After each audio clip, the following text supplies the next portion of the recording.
Hey, it's Dean Bakari, founder of GetFlashNotes.com and FlashNotes Book Summaries. Today's FlashNote book summary is on Waking Up, A Guide to Spirituality Without Religion by Sam Harris. Now, the focus on this book is primarily about three things: spirituality without religion, meditation, and consciousness.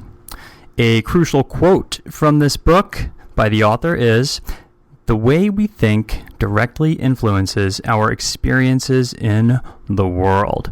If I could give you a summary of this book in just a sentence, it would be simply that it is indeed possible to live a good, fulfilling, moral way of life without subscribing to an indoctrinated set of beliefs, at least according to the author, Sam Harris.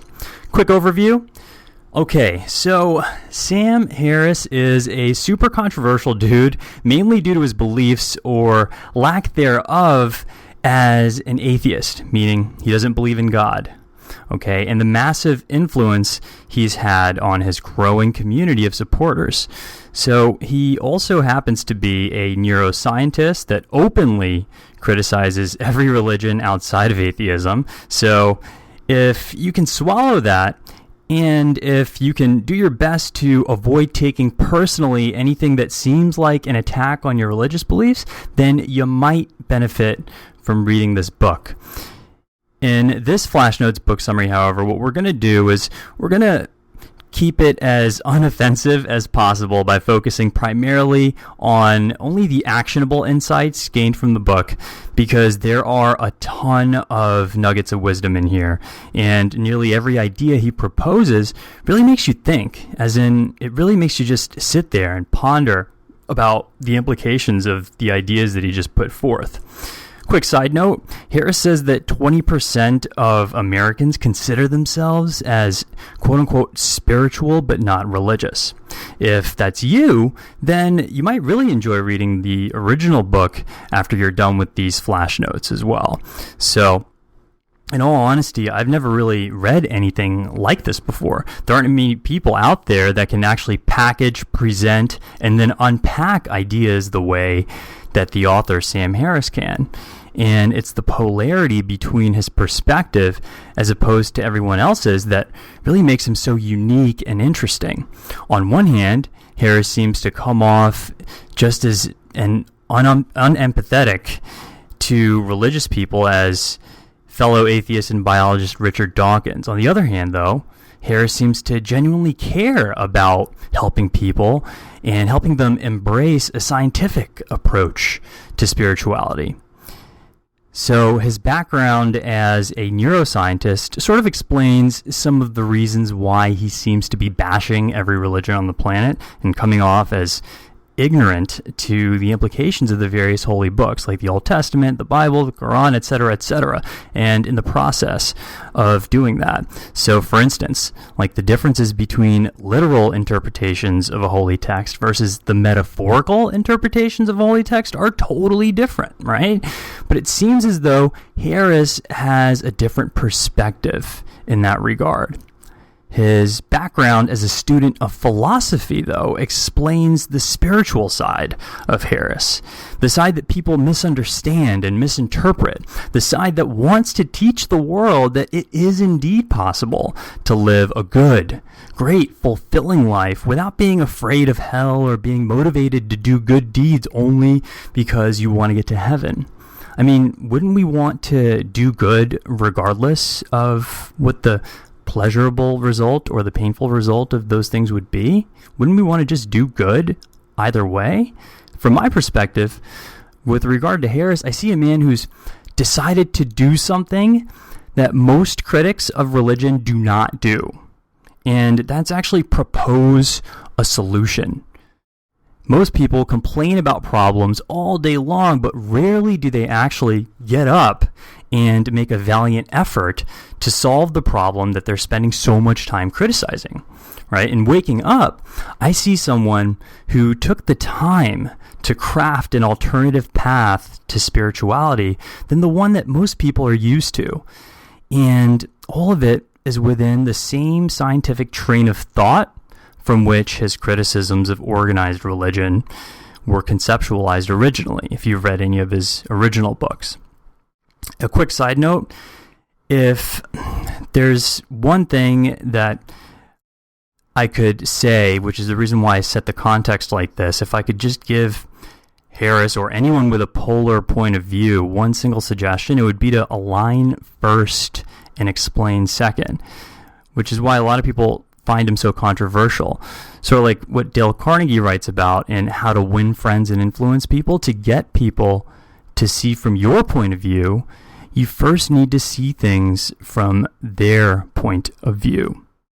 So let's really try and understand Harris's point of view without getting too emotional here with some of the things that he's saying or taking offense to it. Again, I just want to reiterate that over and over and over again, because this flash note is unlike any other flash note that we've created for you thus far. Okay, so in his own words, Sam Harris says the following about this book. I've been waiting for more than a decade to write Waking Up. Long before I saw any reason to criticize religion or to connect moral and scientific truths, I was interested in the nature of human consciousness and the possibility of a quote-unquote spiritual experience. In Waking Up, I do my best to show that a certain form of spirituality is integral to understanding the nature of our minds. There's no discrete self or ego living like a minotaur in the labyrinth of the brain. And the feeling that there is, the sense of being perched somewhere behind your eyes, looking out at a world that is separate from yourself, can be altered or entirely extinguished. Although such experiences of self-transcendence are generally thought about in religious terms, there is nothing, in principle, irrational about them. From both a scientific and a philosophical point of view, they represent a clearer understanding of the way things are. My hope is that Waking Up will help readers see the nature of their own minds in a new light. A rational approach to spirituality seems to be what is missing from secularism and from the lives of most people I meet. The purpose of this book is to offer readers a clear view of the problem, along with some tools to help them solve it for themselves. I sincerely hope you find it useful." End quote. Let's jump into the big ideas here.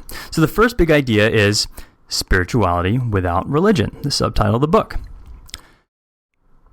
Harris says there's a connection between scientific fact and spiritual wisdom, and it's more direct than most people suppose. Although the insights we can have in meditation tell us nothing about the universe, they do confirm some well-established truths about the human mind. Our conventional sense of self is an illusion. Positive emotions such as love and compassion are teachable skills, and the way we think directly influences our experience of the world. So what is spirituality? So spirituality, the word itself, comes from the Latin word spiritus, which means breath. Harris says that people are confused about the word spirituality and what it actually means. He says that we should take the word seriously. All right? So what's the whole reason behind why you would want to be spiritual in the first place? Is it possible to be spiritual and to be happy? He talks a little bit about a search for happiness here, which is the next key insight, big idea. He wants to know, is it possible to be happy before anything actually happens? Is it possible to be happy before getting something, before we get that new car, before we start making tons of money, before we start getting into that relationship or that new job or whatever it might be? Harris says that it is. He says it is possible to experience well-being, and he says that it's possible to do it through a habit of meditation, by cultivating meditation in our lives and doing it regularly. In other words, making a habit of it. And so he focuses a lot on meditation in this book, and he actually even lays out some meditation instructions, which I'm going to go ahead and read out for you right now. And just so you know, as a little side note, I'll create a separate file for you on these meditation instructions if you ever want to replay them over again, so that if you are just getting started, you can sort of create a habit out of it and replay that without listening to the entire FlashNote if you don't have the time to do so.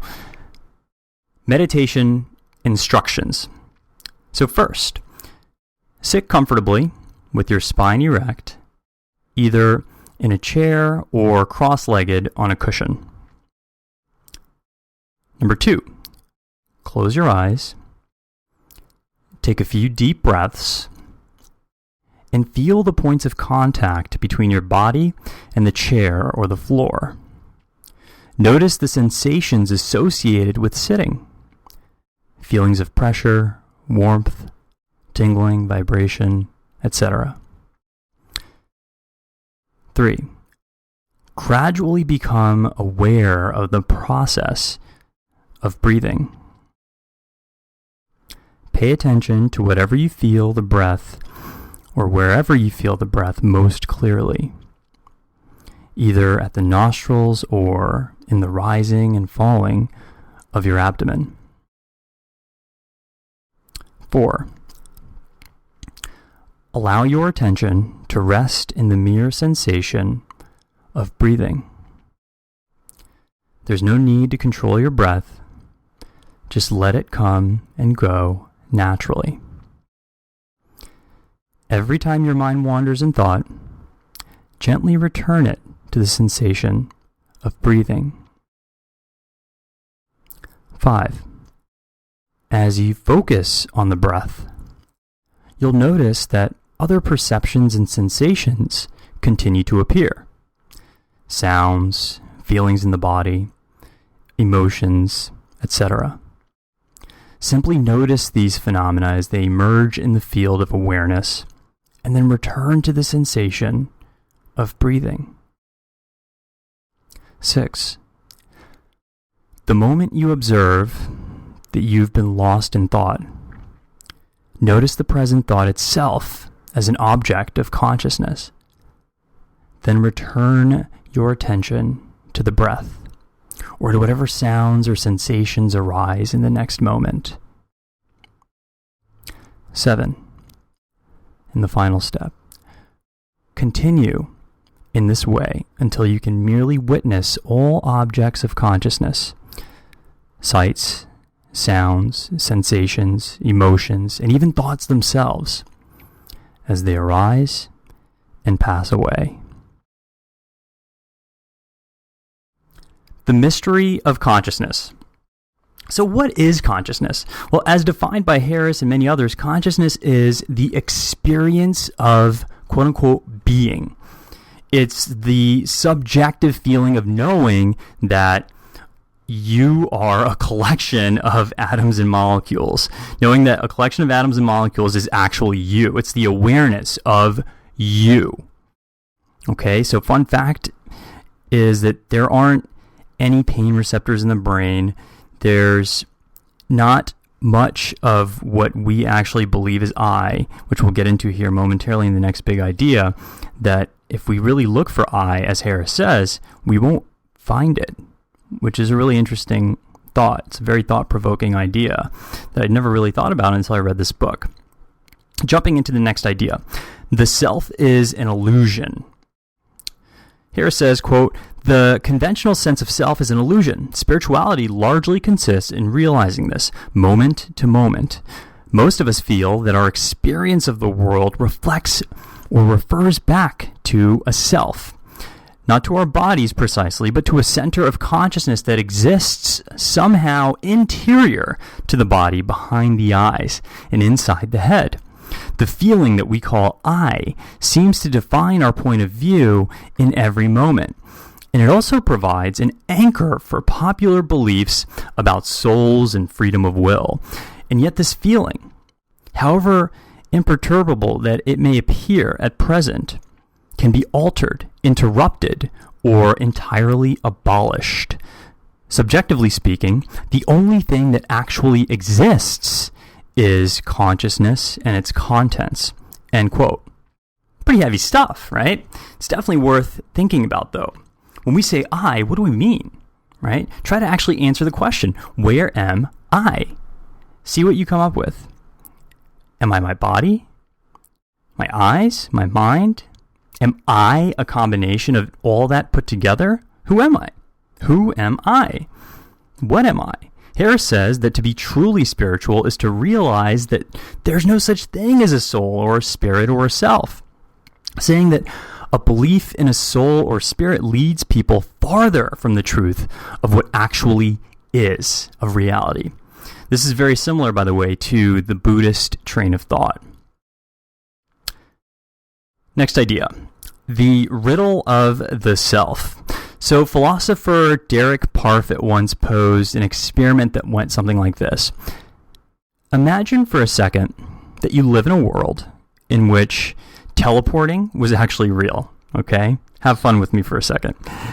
And imagine that teleporting was actually real and that it was totally safe and totally normal to teleport from one planet to another. Okay, you haven't tried it for yourself yet, but you know plenty of people who have, and they seem to be fine. In fact, these days, people seem to be teleporting to Mars like they were going on vacation. So in other words, it's no big deal. You get curious, and you decide to do it too. Now imagine stepping into the teleporting machine and being put to sleep. While you're sleeping, the machine starts doing the same thing it always does. It destroys your physical makeup, breaking you down into atoms and then copying your physiological makeup and transmitting you to Mars at the speed of light, okay? On Mars, another machine assembles a duplicate version of you. It reassembles each atom in exactly the same place and position as before. Boom. So you've just teleported to Mars, right? Now imagine the real you being back on Earth, while waiting for confirmation that you've been duplicated in Mars before being destroyed, aka being killed. Okay? Question. Is the person on Mars the same person as the person who got into the teletransporter on Earth? Here's what Harris has to say about it. To most readers, this thought experiment will suggest that psychological continuity, the mere maintenance of one's memories, beliefs, habits, and other mental traits, is an insufficient basis for personal identity. It's not enough for someone else on Mars to be just like you. He must actually be you. The man on Mars will share all your memories and will behave exactly as you would have, but he's not you. As your continued existence in the teleportation chamber of Earth attests, right, i.e. you being killed, to the Earth you awaiting obliteration, teleportation as a means of travel will appear a horrifying sham. Right? You never left Earth and are about to die. Your friends, you now realize, that have just done this like it was no problem, have been repeatedly copied and killed. And yet, the problem with teleportation is somehow not obvious if a person is disassembled before his replica is built. In that case, it's tempting to say that teleportation works and that he is really stepping onto the surface of Mars. Now, Parfit believes that we should view the teleportation case in which a person is destroyed before being replicated as more or less indistinguishable from the normal pattern of personal survival throughout our lives. After all, in what way are you subjectively the same as the person who first picked up this book or this flash note? And Harris says that the only way you can be the same person as who first picked up this book, and that is by displaying some degree of psychological continuity or mental identification, continuous psychological continuity with the past self. Right? Viewed in this way, it's difficult to see how teleportation is any different from the mere passage of time. Now, Parfit's view of the self, which he appears to have arrived at independently through an immensely creative use of thought experiments, is essentially the same as the one found in the teachings of Buddhism. There is no stable self that's carried along from one moment to the next. So what's he talking about? What does this all mean to you and I? According to Harris, this implies that the thing we call I is all in our head. It's not about having a soul or spirit. what people seem to be calling I, is psychological. What this implies is that we're all part of the world and the world is part of us. Heavy stuff. Let's move on. Recognize thoughts as thoughts. Harris says, quote, "There is something degraded and degrading about many of our habits of attention as we shop, gossip, argue, and ruminate our way to the grave. Even for extraordinarily lucky people, life is difficult. And when we look at what makes it so, we see that we are all prisoners of our thoughts. The simplicity of our imprisonment is what makes it so complete and makes it so hard to recognize. Most of us don't even realize that suffering can't arise without thought. Again, most of us do not even realize that suffering cannot arise without thought, or that we have the power to choose what and how we think. We have the power to choose what and how we think. Most people don't realize this. This is worth contemplating. And for those skeptical of this tyranny, the typical test is to ask them to not think, say for just a minute. Most of us fail immediately." End quote. So how do we get out of our heads and still live a good life? Harris recommends viewing thoughts as thoughts because that reveals the true nature of consciousness, i.e., go back to meditation and continue to meditate. Final big idea is about gurus. So Sam Harris says that, quote, "If your golf instructor advised you to shave your head, sleep 4 hours each night, renounce sex, and subsist on a diet of raw vegetables, you would find a new golf instructor. However, when gurus and spiritual leaders make demands of this kind, many of their students do exactly as directed." So what's the big takeaway here? It's sort of obvious, right? Before we listen to some spiritual teacher or guru or author or me, let's think about whether what they're advising us about actually makes sense to us before we go off and practice it. Thanks for listening.